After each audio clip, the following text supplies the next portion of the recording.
ನಾನೇನೋ ಮಾತಲ್ಲಿ ಹೇಳಿದ್ರೆ ಸರಿ ಹೋಗತ್ತೆ ಅಂತ ದುಡ್ಡುಗಾಸೆ ಪಟ್ಟು ಹಾಗೆ ಹೇಳ್ದೆ. ಇವತ್ ಮನೆಗ್ ಬಾ ಅಂತ ಅಂದ್ರಿ, ನಾಳೆ ಎಲ್ಲಿಗ್ ಬರ್ಬೇಕಾಗತ್ತೋ. ಕೊನೆಗೆ ಇವ್ರು ನನ್ಗೇನ್ ಮಾಡ್ತಾರೋ ಅಂತ ಭಯ ಆಗ್ತಿದೆ.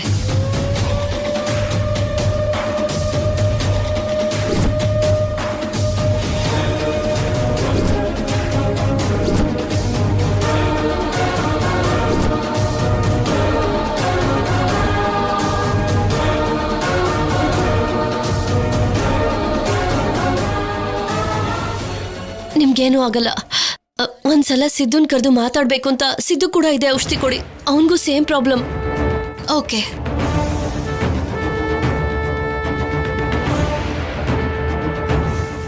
ಸಿದ್ದು, ನಿಮ್ ಹತ್ರ ಸ್ವಲ್ಪ ಮಾತಾಡ್ಬೇಕಿತ್ತು, ಬನ್ನಿ.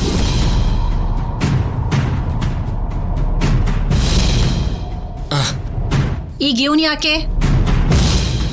ಹೊಟ್ಟೆ ನೋವು ಅವಳಗ್ ತಾನೆ. ಮಾತಾಡ್ಬೇಕು. ಏನೋ ಮಾತಾಡ್ಬೇಕು ಅಂತ ಹೇಳ್ತಿದ್ದಾರಲ್ವಾ, ಹೋಗ್ಲಿ ಬಿಡು.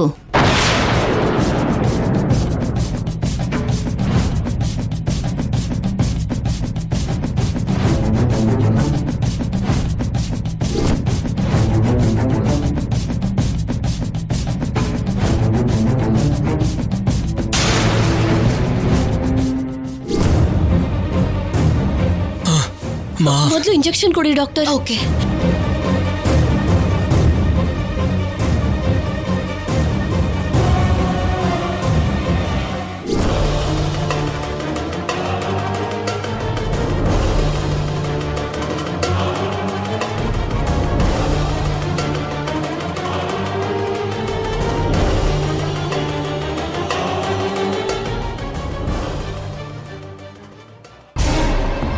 ಅವ್ರಿಗೇನಾದ್ರೂ ಪ್ರಾಬ್ಲಮ್ ಆಗುತ್ತೆ ಅಂತ ಟೆನ್ಷನ್ ಮಾಡ್ಕೋತಿದ್ದಾರೆ. ನಿಮ್ಗೆ ಏನ್ ಪ್ರಾಬ್ಲಮ್ ಬರಲ್ಲ ಡಾಕ್ಟರ್, ಎಲ್ಲ ನಾವು ನೋಡ್ಕೋತೀವಿ. ನಾನ್ ಬಂದಿದ್ದಕ್ಕೆ ಸರಿ ಹೋಯ್ತು. ಬೇರೆ ಯಾರಾದ್ರೂ ಡಾಕ್ಟರ್ ಬಂದು ನಮ್ ಕತೆ ಎಲ್ಲ ಗೊತ್ತಾಗಿದ್ದಿದ್ರೆ ಪ್ರಾಬ್ಲಮ್ ನಿಮ್ಗಷ್ಟೇ ಅಲ್ಲ, ನನ್ಗೂ ಆಗ್ತಿತ್ತು. ನೀವು ಭಯಪಟ್ಟು ನಮ್ಮನ್ನು ಭಯ ಪಡಿಸ್ತಾ ಇದ್ದೀರಾ. ನಿಮ್ಗೇನು ಆಗಲ್ಲ ಅಂತ ಹೇಳ್ತಾ ಇದ್ದೀನಲ್ವಾ. ಬಂದ್ರಿ, ಟ್ರೀಟ್ಮೆಂಟ್ ಮಾಡಿದ್ರಿ, ಆಗೋಯ್ತು. ಅಬಾರ್ಷನ್ ಆಗಿರೋದ್ರಿಂದ ಪೇನ್ ಬಂದಿದೆ ಅಂತ ಹೇಳಿ. ಓಕೆ.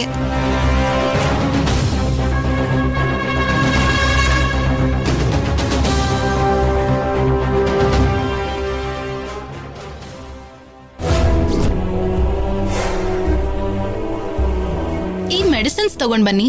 ಹಾಗೆ ಆಗ್ಲಿ. ಏನಾಯ್ತು ಡಾಕ್ಟರ್? ಅವಳಿಗೆ ಅಬಾರ್ಷನ್ ಆಯ್ತಲ್ಲ, ಅದಕ್ಕೆ ಹೊಟ್ಟೆ ನೋವು ಬಂದಿರತ್ತೆ. ಇಂಜೆಕ್ಷನ್ ಕೊಟ್ಟಿದ್ದೀನಿ ಬಿಡಿ, ಇನ್ನೇನ್ ಪ್ರಾಬ್ಲಮ್ ಆಗಲ್ಲ.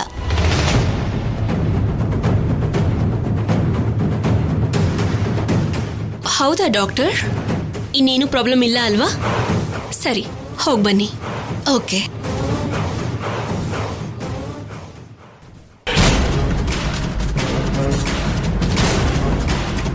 ಅವಳಿಗೆ ಅಬಾರ್ಷನ್ ಆಗಿದ್ದೇ ಒಳ್ಳೇದಾಯ್ತು.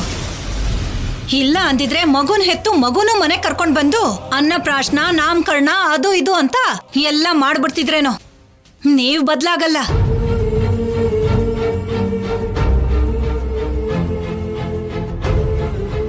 ಬರ್ತಾ ಬರ್ತಾ ಇವಳು ಬುದ್ಧಿಗೆ ಏನಾಗ್ತಿದ್ಯೋ ಅರ್ಥ ಆಗ್ತಿಲ್ಲ. ಕಷ್ಟದಲ್ಲಿರೋ ಹುಡುಗಿ ಬಗ್ಗೆ ಹೇಗ್ ಮಾತಾಡ್ತಿದ್ದಾಳೆ ನೋಡ್ರಿ.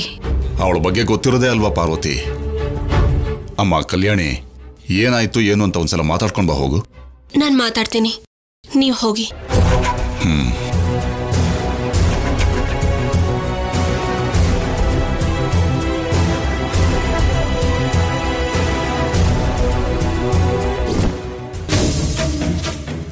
ಏನು ಅಬಾರ್ಷನ್ ಆಗಿರೋದ್ರಿಂದ ಹೊಟ್ಟೆ ನೋವು ಕಾಣಿಸ್ಕೊಳ್ತಂತೆ? ಈಗೇನು ಪ್ರಾಬ್ಲಮ್ ಇಲ್ಲ ಅಂದ್ರಲ್ಲ? ಹೌದು ಕಲ್ಯಾಣಿ. ಸದ್ಯಕ್ಕೆ ಇಬ್ರು ತಪ್ಪಿಸ್ಕೊಂಡ್ಬಿಟ್ವಿ ಅಂತ ಅನ್ಕೊಳ್ತಿದ್ದೀರಾ ಅಲ್ವಾ? ತಪ್ಪಿಸ್ಕೊಂಡಿಲ್ಲ, ಸಿಕ್ಕಾಕೊಂಡಿದ್ದೀರಾ. ರೆಡ್ ಹ್ಯಾಂಡೆಡ್ ಆಗಿ ಸಿಕ್ಕಾಕೊಂಡಿದ್ದೀರಾ.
ಓ, ಇದು ಇಲ್ಲಿಗೆ ಹೇಗೆ ಬಂತು ಅನ್ಕೊಳ್ತಿದ್ದೀರಾ? ನಾನು ಆಗ್ಲೇ ಬಂದಾಗ್ಲೇ ಇಟ್ಬಿಟ್ಟು ಹೋದೆ.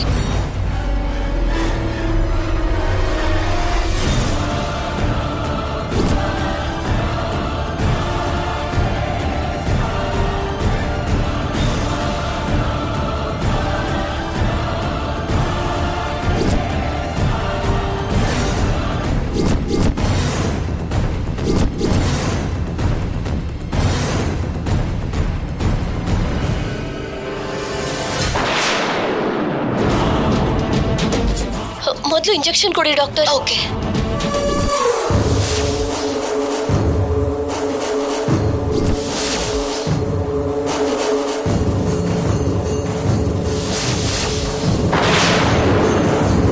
ನಾನ್ ಬಂದಿದ್ದಕ್ಕೆ ಸರಿ ಹೋಯ್ತು. ಬೇರೆ ಯಾರಾದ್ರೂ ಡಾಕ್ಟರ್ ಬಂದು ನಮ್ ಕತೆ ಎಲ್ಲ ಗೊತ್ತಾಗಿದ್ದಿದ್ರೆ ಪ್ರಾಬ್ಲಮ್ ನಿಮ್ಗಷ್ಟೇ ಅಲ್ಲ, ನನ್ಗೂ ಆಗ್ತಿತ್ತು.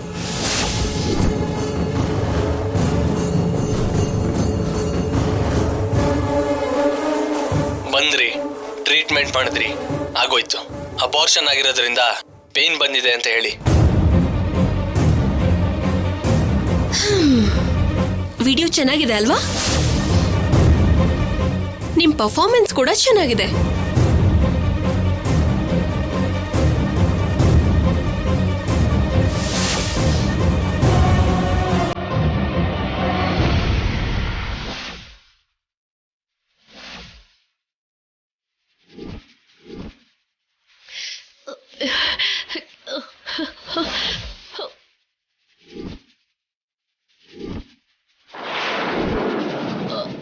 ಸಂಪದ, ಸಂಪದ, ಸಂಪದ.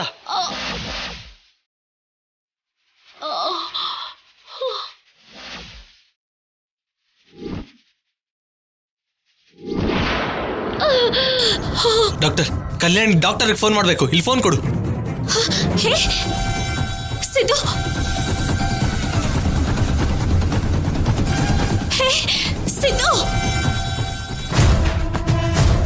ಸಿದ್ದು ನಿಲ್ಲು.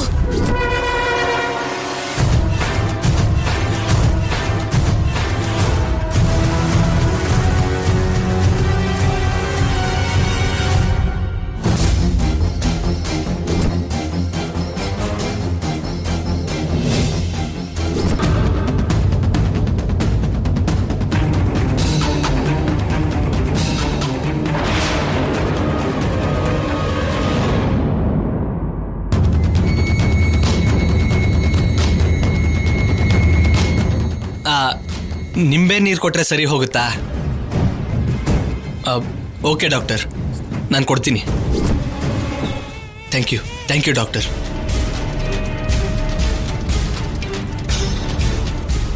Thank you Kalyani. ತಗೋ.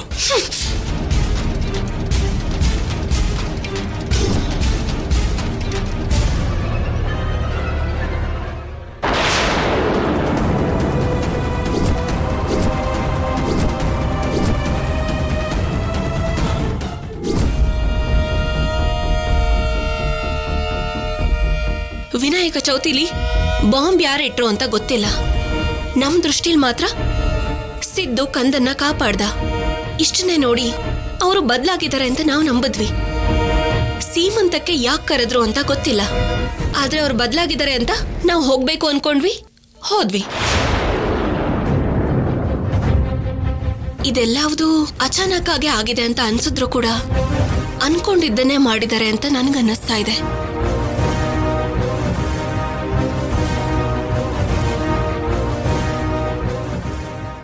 ಆಫೀಸರ್ ಸ್ವಲ್ಪದ್ರಲ್ಲೇ ತಪ್ಪಿಸ್ಕೊಂಡ್ರು.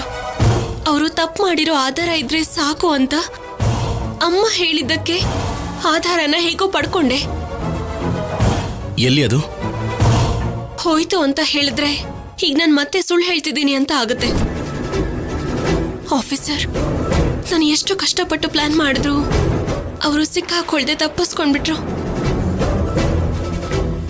ನಿನ್ ಮಾತನ್ನ ಸುಳ್ಳು ಅಂತ ಹೇಳ್ತಿಲ್ಲ, ಆದ್ರೆ ಆಧಾರ ಇಲ್ಲದೆ ನೀನು ಏನೇ ಮಾತಾಡಿದ್ರು ಕೂಡ ಅದು ತಪ್ಪು ಅಂತಾನೆ ಆಗುತ್ತೆ. ಆಫೀಸರ್, ಏನೂ ಆಗಿಲ್ಲ ಅಂತ ಅವರು ಡಾಕ್ಟರ್ನ ಕರೆಸಿ ಎಷ್ಟು ನಾಟಕ ಆಡಿದ್ರು ನೋಡಿದ್ರಿ ಅಲ್ವಾ? ನನಗೋಸ್ಕರ ನೀವೊಂದು ಸಹಾಯ ಮಾಡಬೇಕು. ಹೇಳು ಕಲ್ಯಾಣಿ. ಮನೇಲಿರೋ ಅವರಿಬ್ಬರನ್ನ ನಾನು ನೋಡ್ಕೊಳ್ತೀನಿ. ಆ ಡಾಕ್ಟರ್ ಇವ್ರಿಗೆ ಸಹಾಯ ಮಾಡ್ತಿದ್ದಾರೆ ಅಂತ ಅನ್ನಿಸ್ತಾ ಇದೆ. ಆದ್ರೆ ಆ ಡಾಕ್ಟರ್ನ ಹಿಡಿದು ಏನ್ ಮಾಡ್ತಿದ್ದಾರೆ, ಯಾವ ವಿಧದಲ್ಲಿ ಅವರಿಗೆ ಸಹಾಯ ಮಾಡ್ತಿದ್ದಾರೆ ಅಂತ ನೀವು ತಿಳ್ಕೋಬೇಕು. ಓಕೆ ಕಲ್ಯಾಣಿ, ಆ ಡಾಕ್ಟರ್ ವಿಷಯನ ನನಗೆ ಬಿಟ್ಬಿಡು.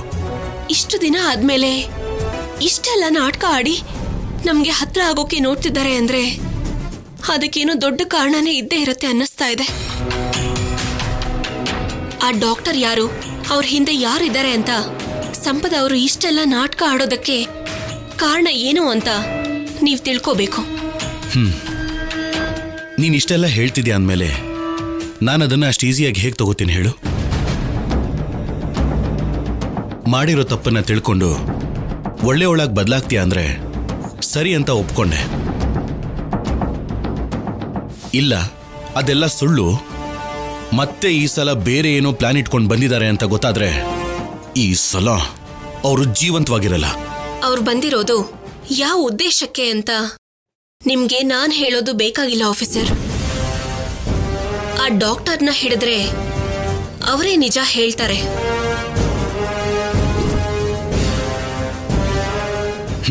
ಇನ್ಮೇಲೆ ಅದ್ರ ಕಡೆ ಗಮನ ಕೊಡ್ತೀನಿ.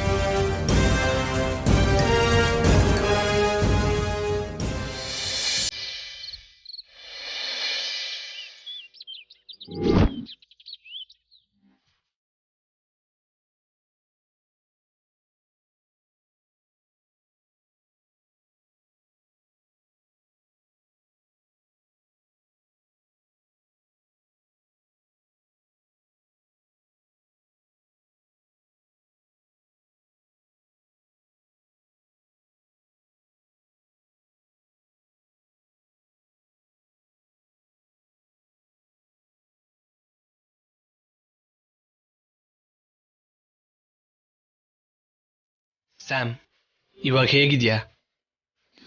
ಹೊಟ್ಟೆ ನೋವು ಸ್ವಲ್ಪ ಕಡಿಮೆ ಆಗಿದೆ ಸಿದ್ದು. ಏನ್ ಕಡಿಮೆ ಆಗಿದೆಯೋ ಏನೋ, ನಿನ್ನೆ ರಾತ್ರಿ ಇಬ್ರು ವಿಲ ಒದ್ದಾಡ್ತಿದ್ರಿ.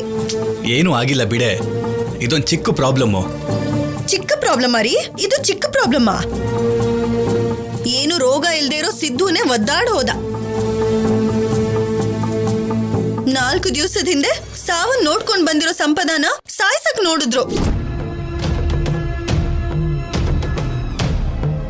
ಸಂಪದನ್ ಹೊಡಿಬೇಕು ಅಂತ ಯಾರು ಅನ್ಕೊಳ್ತಿದ್ದಾರೆ ಪಲ್ಲವಿ? ಇನ್ಯಾರಮ್ಮ, ನಿಮ್ ಮುದ್ದು ಮಗಳು ಕಲ್ಯಾಣಿ. ಅವಳೇನ್ ಮಾಡಿದ್ಲು? ಬೆಳಗ್ಗೆನೆ ಅವಳಿಗೆ ಬೈತಿದ್ಯಾ?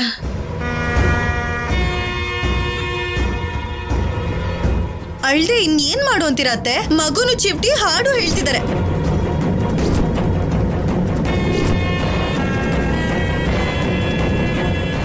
ಪಲ್ಲವಿ, ಹಳೆ ವಿಷಯನ ಹೊಸ್ದಾಗಿ ಹೇಳ್ಬೇಡ. ಏನಾಯ್ತು ಅಂತ ನೇರವಾಗಿ ಹೇಳು. ಸಂಪದ ಮತ್ತೆ ಸಿದ್ಧುನ ಮನೆಗ್ ಬಾ ಅಂದು ಇಲ್ಲೋಡಿ, ಈ ಕಲ್ಯಾಣಿನೇ ದೊಡ್ಡ ಸೂಪರ್ ಸ್ಟಾರ್ ತರ ನಾಟಕ ಮಾಡಿದ್ಲು. ಚಿಕ್ಕಮ್ಮ, ನಾನೇ ನಾಟಕ ಮಾಡ್ಲಿಲ್ಲ. ನಮ್ಮಮ್ಮ ಬಾ ಅಂದಿದ್ದಕ್ಕೆ ನಾನು ಸೈಲೆಂಟ್ ಆಗಿರೋದು. ನಿಮ್ಮಿಂದ ಸಂಪದಾಗ ಹುಷಾರಿಲ್ದೇ ಇರೋ ತರ ಆಯ್ತು. ನಮ್ಮಮ್ಮ ಭಯದಲ್ಲಿ ಊರ್ ಬಿಟ್ಟು ಓಡೆ ಹೊಟ್ಟೋದು.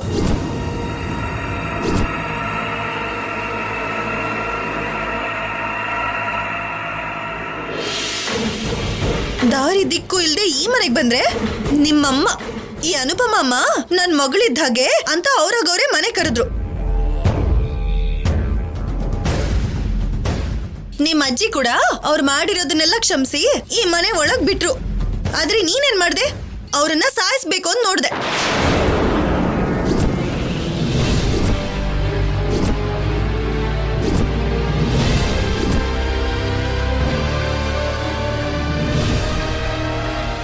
ಪಲ್ಲವಿ, ಇವಳ್ಯಾಕೆ ಹಾಗೆ ಮಾಡ್ತಾಳೆ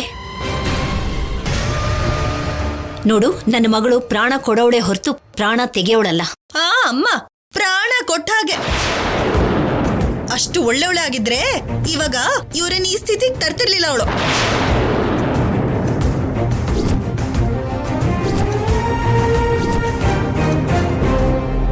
ಅಕ್ಕ ಸುಮ್ನಿರು. ನೀನ್ ಸುಮ್ನಿರಪ್ಪ ಸಿದ್ದು. ಇವಳಿಂದ ನಿಮ್ ಭವಿಷ್ಯನೇ ಹಾಳಾಗೋಯ್ತು. ಇವಳು ಮಾಡಿರೋ ಕೆಲ್ಸಕ್ಕೆ ಪೊಲೀಸ್ ಕಂಪ್ಲೇಂಟ್ ಕೊಡದೇ ಇರೋ ಹಾಗೆ ಅವತ್ತಿನ ದಿವಸ ಯಾರಿಗೂ ಅವರು ಏನು ಮಾಡೇ ಇಲ್ಲ ಅನ್ನೋ ಹಾಗೆ ಮೊಸಳೆ ಕಣ್ಣೀರ್ ಹಾಕಿದ್ರು.